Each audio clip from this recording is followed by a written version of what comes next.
Uniteds, Sam here for United People's TV. How are we doing? It's Tuesday morning, here with another United 180 for you. All the latest news, all that jazz. Let's get straight to it. The latest update on Louis van Gaal comes from Mark Ogden last night from The Independent. Just doing a long old article, more of a feature than news, basically discussing how Man United in the last 3 years have fallen behind so much. And we're all very well aware of this, the situation the club is in right now, right down from the academy, which we've got updates on, to the first team.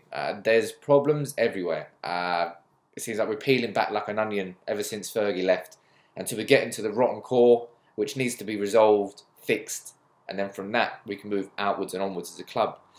Now, probably the interesting point that Ogden makes is that Van Gaal, the only reason Van Gaal didn't get sacked in December is because Ed Woodward stood by him and said, you know, he's staying. This is not the first time we've heard this, and it's extremely worrying, I'll be honest, because you've got Louis van Gaal in December. Obviously, we lost Champions League to Wolfsburg, then to Bournemouth, then to Norwich, then to Stoke. 4 consecutive losses. Fans lost patience with him. In most jobs, that would have been enough to see, most top jobs, you know, it would have been enough to see him go. Given that it was like 15, 16 months into his tenure, and then we're losing 4 consecutive games, including getting knocked out of the Champions League, which is one of his priorities as a manager, you know, it's all sorts of wrong. But the most extremely worrying thing is if Ed Woodward is the sole reason that Van Gaal is still here. Now, obviously, Ed Woodward brought him in, and he's a man driven in business. He's a man driven by his own success, so he's got an ego. As most people do in positions of power, you have to have a certain degree of an ego to succeed. But is Ed Woodward's decisions with Van Gaal getting clouded by the fact that it would make him look like a fool if Van Gaal were to be sacked? Because Woodward would then have to accept responsibility. He said, yeah, made a mistake bringing Van Gaal in. Sorry. Let me know in the comments below there, because that's one thing that really does worry me. At the board level, are there people such as Woodward who are not thinking about the club first, but of their own interests? And if they're the people that are making the decisions at United, then we're fucked. You can't have those people making those decisions. Sorry, it's not how you run a football club. I suppose in some more positive news, an appointment that has happened. Nicky Butt is now head of Man United's academy. It was announced last night. You know, he's saying he's so happy to take on the job. He's proud of it. And, you know, Butt is a player who's come through our academy, came through with the famous class of '92, and he knows what it takes to graduate successfully from that academy. And from the appointment point of view, you know, he's managed the under-19s before. He's been in and around the club since 2012. I think it's a good appointment. But it does raise more questions about Man United. Brian McClair left about a year ago to go and join the Scottish FA. Nicky Butt was at the club at the time.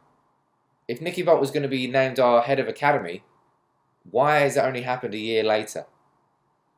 2 things. First thing, at the time, he wasn't the candidate. He wasn't the top choice. We've obviously seen, there's been well documented that our approach is to Michael Appleton, former academy player and current Oxford United manager, born in Salford. He rejected the approaches, felt that it was not the right move for his career because he wants to stick in management, and going into an academy role is a bit behind the scenes. You don't get the recognition, the public recognition for it anyway.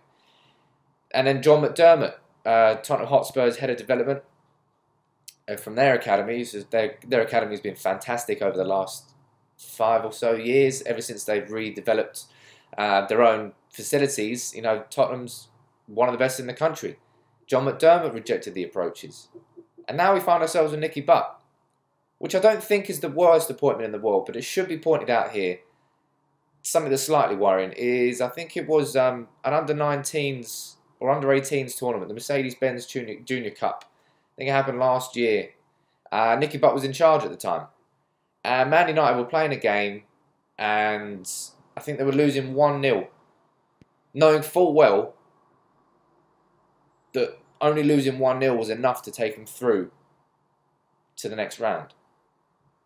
Now, Man United's players didn't leave their own half. They stayed in their own half and they lost the game. But they went through. But that core contradiction of playing like that, losing a game, but seeing it out, just literally passing the ball among themselves because they know they're going through. Is that the right way to teach our kids? Let me know in the comments below what you think of that. But as I said, overall, I'm happy with Butt's appointment. Just wonder why it didn't happen a year ago. That's it for today's United 180. Drop a like on the video as always. Subscribe to United People's TV if you're new. And we'll see you tomorrow. Take it easy, Reds.